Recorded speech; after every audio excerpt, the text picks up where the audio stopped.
As simple as that. It's really quite simple to judge. کہ حق کی طرف بلایا جا رہا ہے کہ دولت کمانے کے لیے بلایا جا رہا ہے؟ ہاں، تو جب پہنچانے والا کچھ اس کے ریٹرن میں مانگ نہیں رہا ہے تو مطلب آسانی سے آپ بھروسہ کر سکتے ہیں. تو پھر پیٹ دکھانا، استکبار کرنا، استکبار کا معنی بھی سمجھ لیجئے. مستکبرین آیا ہے نا یہاں پر. استکبار اور تکبر میں تھوڑا سا ڈفرینس ہوتا ہے. تکبر اس چیز کو کہتے ہیں کہ کسی کے پاس پاور ہو پھر اس کا شو آف کرے، اور استکبار اس چیز کو کہتے ہیں کہ کوئی پاور چاہے، تو وہ کوئی پوزیشن چاہے، اس کو استکبار کہتے ہیں. ٹھیک ہے، یعنی اہل مکہ کو بڑا فخر تھا نا اس بات پر کہ ہم تو حاجیوں کو پانی پلانے والے، ہم تو کعبہ کے متولی ہیں، چلے آئے ہم کو بتانے. یعنی وہ بڑائی جو ہے اپنی چاہ رہے تھے، ہماری ہے بڑائی، تھی نہیں، چاہ رہے تھے کہ بڑائی ہماری ہونی چاہیے، تمہاری کیوں کر.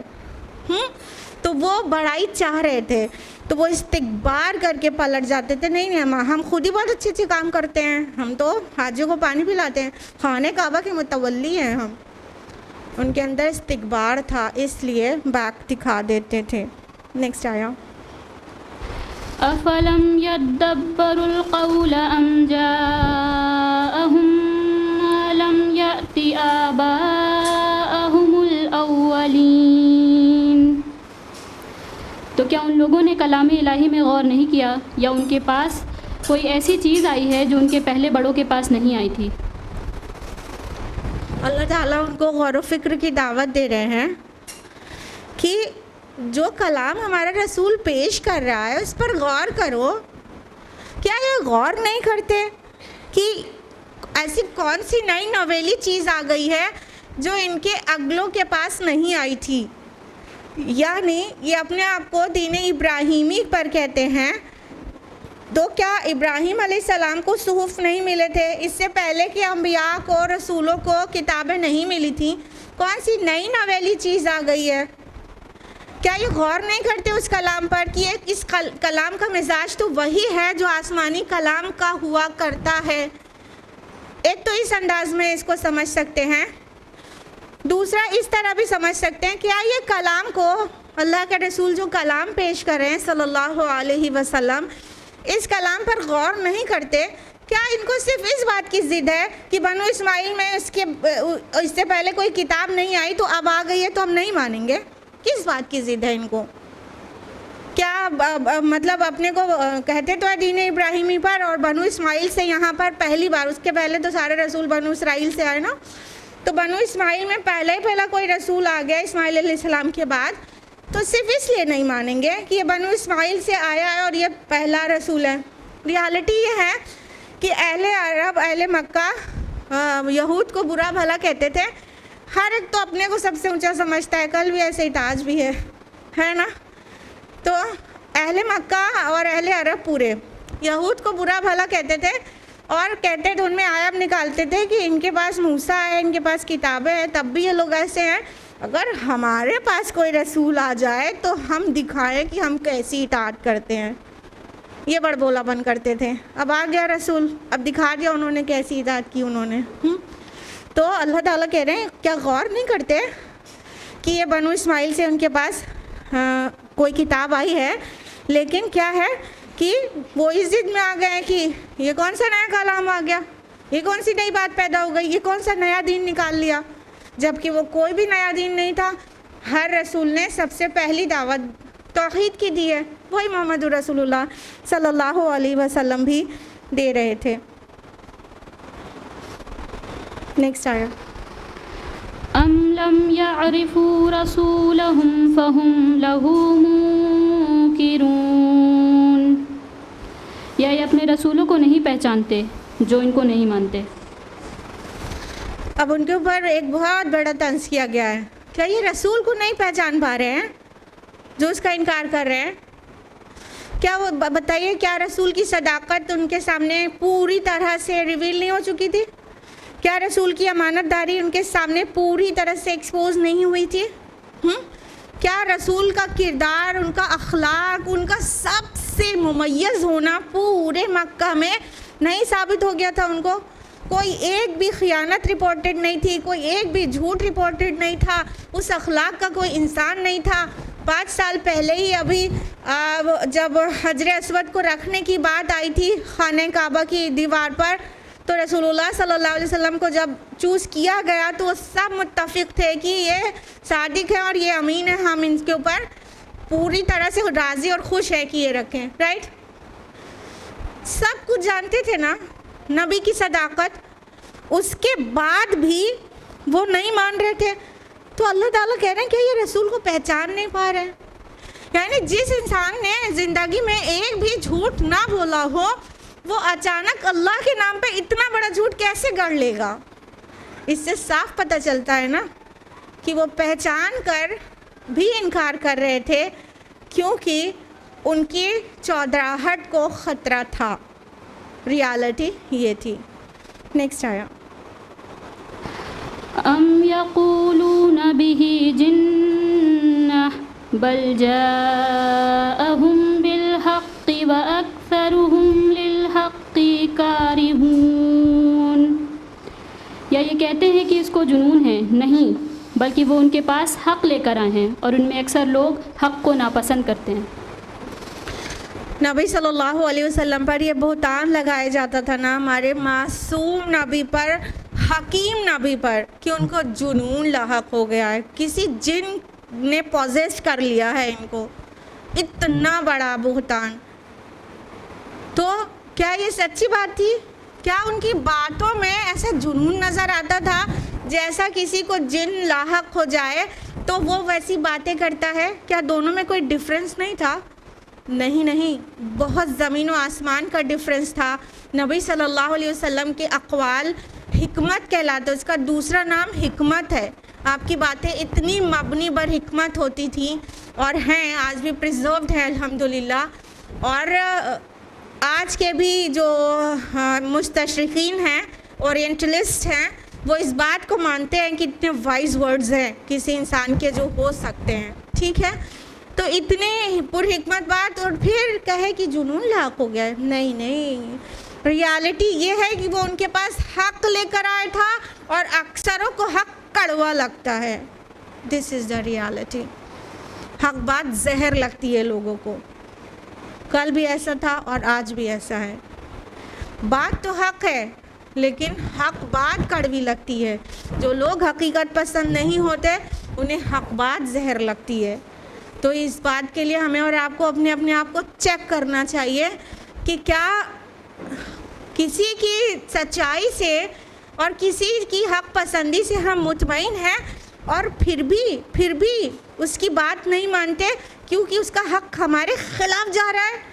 اور کمال کی بات یہ ہے کہ جب اس کا حق ہمارے فیور میں جاتا ہے تب ہم اس کے ساتھ ہو لیتے ہیں, اور جب اس کا حق جو ایکچولی حق ہے, جو قرآن کے مطابق ہے, جو اللہ کے بھیجا ہوا ہے, جب حق ہمارے خلاف جاتا ہے تو ہمارے گلے سے نہیں اترتا, اس لیے ہم انکار کر دیتے ہیں. تو میجورٹی کل بھی حق کو کڑوا جانتی تھی, میجورٹی آج بھی حق کو ہضم نہیں کر پاتی. نیکسٹ آیا. وَلَوِ اتَّبَعَ الْحَقُّ أَهْوَاءَهُمْ لَفَسَدَتِ السَّمَاوَاتُ وَالْأَرْضُ وَمَا فِيهِنَّ بَلْ آتَيْنَاهُمْ بِذِكْرِهِمْ فَهُمْ عَن ذِكْرِهِمْ مُعْرِضُونَ.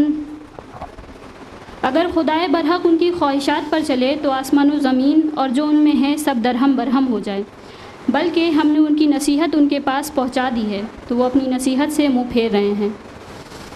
بے شک اب اللہ تعالیٰ نے واضح کر دیا, اگر حق ان کی اتباع کرنے لگے. اب یہاں حق سے مراد وہ تمام چیزیں ہیں, اللہ کے فیصلے, قرآن حکیم, یہ ساری, اور دین اسلام. تو اگر یہ اللہ کی وحی, اللہ کی طرف سے آیا ہوا حق ان کی پیروی کرنے لگ جائے تو زمین اور آسمان کا تو پورا نظام ہی درہم برہم ہو جائے.